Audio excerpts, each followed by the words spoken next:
I remember this episode, I think it was in Twilight Zone, and it was also many, many times portrayed on television. What if nakilala mo si Hitler when he was 6 years old or when he was a baby? Sobrang layo na ho nito. Siyempre, ano gagawin mo doon? Papatayin mo, hindi mo pa alam. Ipapaliwanag ko sa inyo ito mga kababayan kung bakit mali yung paggamit niya ng example ho doon sa Hitler niya. Papatayin mo ba siya? Bakit mo papatayin? 6 na taong gulang, wala namang ebidensya kay Hitler. Di ba?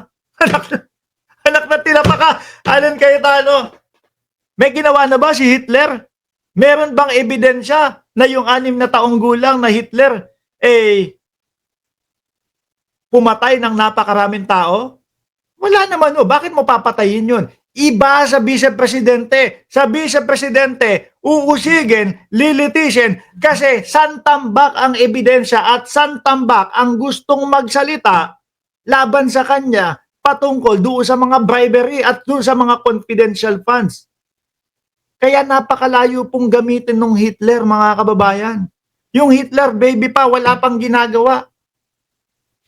Di ba? Wala pang ebidensyang mailalaban sa kanya. Binobobo kayo nito eh. Binobobo kayo nito, no? Oh, sabi ni Mondo the Great, bakit tayo napunta kay Hitler? Kailangan ko lang malaman kung may nanakaw ba. Sanggol, natural.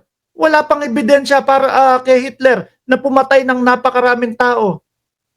Bakit mo papatayin yun? Kay Inday, merong mga confidential funds, merong mga resibo. May mga tao na nagsasabi, nakatanggap kami ng puting sobre. Meron tayong napanood na gustong, gustong patayin ang Pangulo. Kapag kami nangyari daw sa kanya, asawa ng Pangulo. Merong Mary Grace Piatos. Tapos Hitler, malayo noon, boss. Oh. I think even sa psychology or philosophy classes, tinatanong to ng mga professors, what if you had that unique opportunity, nakatabi mo si Hitler nung 6 years old siya, papatayin mo ba siya? Ang hina ng kukutin nito. Sorry mga boss, hindi ko sinasabing buo na Alan Peter Cayetano na mahina ang kukote. Pero sa pagkakataon ho nito, mga kababayan, ang layo po niyan. Napakalayo. No? Siguro kapag katapos, no, tapos may mga nakita ka na, may mga ebidensya ka na, may mga nagsabing tao na itong si Hitler pumatay ng napakaraming tao. Sige, litisin natin. Pero bakit 6 na taong gulang?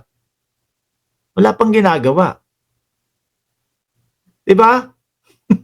Yung kay vice-presidente, kaya nandyan, humaharap kayo, kaya kayo may impeachment ngayon, dahil may mga ebidensya, may mga taong nagsasabi na nagnakaw ang vice-presidente. At yun, ang kailangan nilang depensahan doon sa impeachment na yun. Kaya kaya gusto ng mamamayang Pilipino matuloy ang impeachment. Diba? Ang hirap sagutin nun. Of course, for us who believe that thou shall not murder, ang sagot madali. But what if you could have prevented the worst human rights violations in the world, the Holocaust? What if you could have prevented such fire? Di lahat po tayo patay na lang. Kung may mga ganon, ano? Ito kasi may gagawing kasalanan niya. Si Mark Ramos, mambababae yan kapag ka nabuhay pa ng matagal yan. Hindi ko naman ginagawa. Di siguro pinatay na ako. Mambababae ka lang pala. Patay ka na, patay ka na, patay ka na. Magkukurap ka, patay ka na. Baka wala na hong nag-exist na tao. Di ba? Huwag tayong lumayo. No? Ito, may ebidensya. May mga tao na nagsasabi, nagnakaw. Doon lang tayo. Ang layo niyan eh. Ang layo niyan. Ano? Paano kung ganon? Si Digong, nako. Eto, 6 na taong Digong, nakikita ko ang future nito. May nakakabasa na po ba ng future ngayon, mga kababayan? Parang wala pa naman. No? Ito si Digong. papatayan ng 20 hanggang 30 tao sa panahon ng siya ay manunungkulan sa pagka-presidente, patayin mo na yan. Ay, Alan Peter Cayetano. Of fascism that it actually swept, kung hindi ako nagkakamali, nag-Time Magazine of the Year pa si Hitler. I wonder what our answer is. But I know my answer here today. If you kill Hitler when you are 6 years old, if you justify the ends by the Puro if you. Pero yung doon sa ano, if may ebidensya, hindi naman ho ganun. Merong ebidensya. Diba?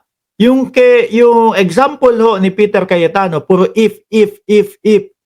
Yun sa vice-presidente, if napanood natin na nagbabanta sa buhay ng Pangulo si Sara, wala naman hong if. Meron talagang pagbabanta. Diba? If may ebidensya kay Sara Duterte, wala naman pong if. Talagang may ebidensya. If may mga tao na nagsasabi na nagnakaw ang vice-presidente, wala din pong if. May mga tao talaga na nagsasabi na nakatanggap ng puting sobre galing sa vice-presidente. Di ba? means you will create more Hitlers. So if the Vice President is guilty, dapat po siya ay i-impeach. Oh. Di ba? Ano pa? Pabain pa natin, 1 year pa, next year na lang, February 6 na lang. Kasi bakit? Mali yung proseso ng pagkakaano nila. Pero inilalaban pa ho yan ng Congress, mga bossing. Dahil ako ho, naniniwala ako, isang impeachment lang po ang naipasok, mga kababayan. Yun ay yung February 5 ho. Pero sa tamang panahon at tamang proseso. Sa tamang panahon, ilang buwan pa, ano ngayon? August, September, October, November, December, January, February. May 6 na buwan pa. May 6 na buwan pa. Dami-dami pa yun, ha? Madami-dami pa yun. Oh, yan yung sinasabi ng ating konstitusyon. Shall forthwith agad-agad. Dahil kung ganun nga yung tao, mas lalo pang madaming mananakaw sa kaban ng bayan natin yan. Nagsalita ng Korte Suprema na mali ang proseso, mali ang panahon. But yun po, Mr. President, sana kung ano ang discussion since February 5 dito na nakatuon kay Vice President Sara Duterte, sana kung sino ang guilty sa mga baha, ganun din tayo. Hindi naman siguro si Sara. Saka na yan, pero ito, parang, sige, saka na yung sa vice-presidente, saka na yung mga pangungurap, dito muna tayo sa baha. Ito na, umpisahan na. Peter Cayetano, nandiyan na.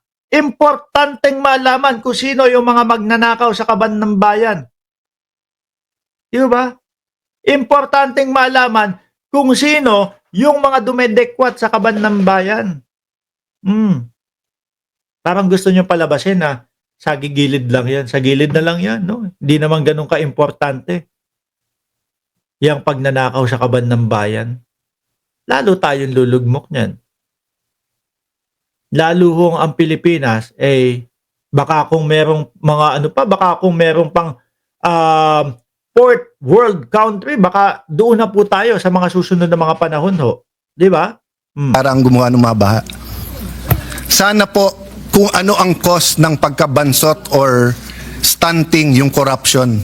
Ganun din. Araw-araw talagang wag natin tantanan. Lastly, Mr. President, may I make an appeal to the media, our friends, the vloggers, yung iba nandito. Oh, ano na naman? Mga vloggers na naman ang titirahin nyo. Magagalit na naman kayo sa mga vloggers kasi hindi agree doon sa mga sinasabi nyo. Anak ng tokwa, oh. Political analysts, advocates, school deans, etc.